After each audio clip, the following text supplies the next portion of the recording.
გამარჯობა. დღეს ძალიან ხშირად ადამიანების ვამენ შეკითხვას სამართლიანობასთან დაკავშირებით, იმის გათვალისწინებით, რომ ქვეყანაში ფაქტობრივად მორყეული არის ის ღერძი, რაზეც უნდა იყოს ადამიანთა შორის სამართლიანი ურთიერთობები დაფუძნებული, გულისხმობ სასამართლო სისტემას და ძალიან ხშირად რეჟიმი საუბრობს ტერმინებით, რომელიც ქმნის სამართლიანობის ილუზიას და სინამდვილეში რაღაც კანონზე აკეთებს ხოლმე აპელირებას. და ზუსტად ეს საკითხი კანონიერსა და სამართლიან შორის განსხვავება არის ის, რაზეც მინდა რომ ძალიან მოკლედ ვისაუბრო და გამოვიყენო ჩვენთვის ყოველთვის ძალიან საყვარელი და მნიშვნელოვანი ავტორი ვაჟა-ფშაველა. და ვფიქრობ, ვაჟა-ფშაველასთან არის გასაღები იმის გასაგებად, თუ როგორ უნდა ვიმსჯელოთ სამართლიანობაზე და გულისხმობ რას. მისი ორი ნაწარმოები, რომელიც არის ვთქვათ ალდო ქეთელაური და სტუმარ მასპინძელი, სინამდვილეში ერთიანად ცემს პასუხს ამ შეკითხვას, თუ როგორ უნდა მოიქცეს ადამიანი წესებთან მიმართებაში. და პირველი ალდო ქეთელაური განიხილავს საკითხს, თუ როგორ უპირისპირდება ადამიანი დადგენილ წესებს, თუ ის თავად თვლის ინდივიდუალურად, რომ ის წესები არ აღასრულებენ უფრო მნიშვნელოვანს, უფრო უნივერსალურს, ვიდრე ეს არის კონკრეტული თემისთვის დამახასიათებელი, ან თემის მიერ დაწესებული წესები. ალდო ქეთელაურს ცალკე როცა ვკითხულობთ, მისი მორალი როგორც წესი, ვთქვათ, სკოლაში გავლის დროს არის ხოლმე, რომ ეს წარმოადგენს დაპირისპირებას ინდივიდსა და საზოგადოებას შორის, მაგრამ ეს არის მხოლოდ ნაწილობრივი, იმიტომ რომ ზუსტად იგივე ვაჟა-ფშაველა თავადვე წერს მეორე ნაწარმოებს სტუმარ მასპინძელს, რომელშიც პირიქით პროცესი ხორციელდება, იქ ინდივიდი ცდილობს დაიცვას თემის მიერ დადგენილი წესები და პირიქით უმრავლესობა არის ის, ანუ ის წესით, ვინც თავად ადგენდა წესებს, ვინც არღვევს ამ წესს, იმის გამო რომ თვლის, რომ ის რაღაცა უფრო მნიშვნელოვანი არის აღსასრულებელი, როგორც არის მაგალითად შურისძიება, ხო? შესაბამისად, მე ვფიქრობ, რომ ორივე ნაწარმოების გაგება მხოლოდ ერთიანად არის შესაძლებელი, იმიტომ რომ ერთიანად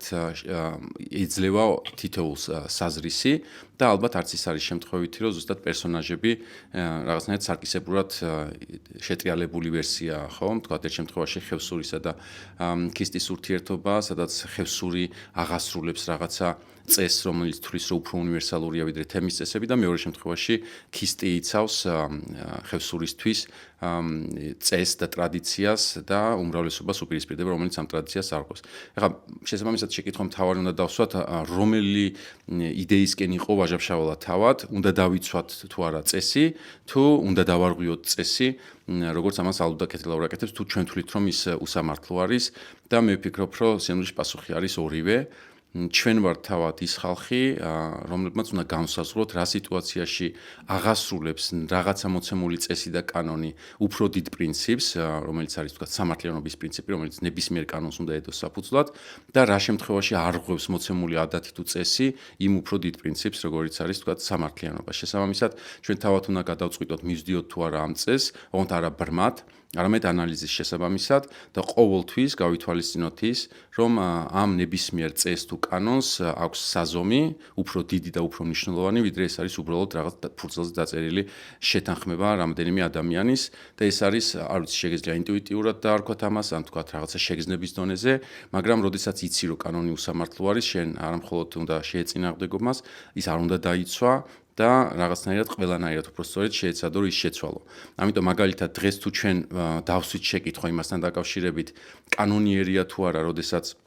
ქალბატონს ვიჭერთ იმის გამო, რომ მან რაღაც სიწითლე მოჰგვარა, თქვათ, პოლიციის უფროს,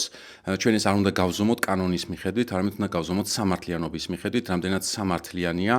ასეთ სიტუაციაში სასჯელის ის ზომა, რომელსაც კანონი აწესებს და მე ვფიქრობ, რომ ნებისმიერი მართლა მორალურად სწორად მოაზროვნე ადამიანი თვითონვე პასუხობს ისევ შეკითხვას, ყოველგვარი ზედმეტი იურისპრუდენციული ნიუანსების გათვალისწინებით, რომ ადამიანის დაკავება, თქვათ 6-დან 9 წლამდე, იმის გამო რომ ან ცილა გაარტყა, რომელსაც ზიანიც არ მოყოლია და არავის არაფერი არ დაშავები, არის უბრალოდ აბსურდი, რამდენად კანონიერიც არ უნდა იყოს. ამიტომ ამ შემთხვევაში ჩვენ უნდა შევეცადოთ, რომ დავარღვიოთ ეს კანონი და ყველაფერი გავაკეთოთ, რომ არ მოვიტყუოთ თავი, თითქოს რახან კანონია ის აუცილებლად უნდა აღსრულდეს და მეორე შემთხვევაში მაგალითად რახან კონსტიტუციაში გვიწერია, რომ 78 მუხლი ჩვენ გვავალდებულებს, რომ ევროკავშირში გაწევრიანებისთვის ყველაფერი გავაკეთოთ. ამ შემთხვევაში ჩვენ უნდა ვიბრძოლოთ იმისთვის, რომ ეს კანონი დავიცვათ, მიუხედავად იმისა, რომ ვიღაცა თითქოს რაღაცა უფრო მაღალი იმის სუვერენიტეტის და თავისუფლების დაცვის ილუზიით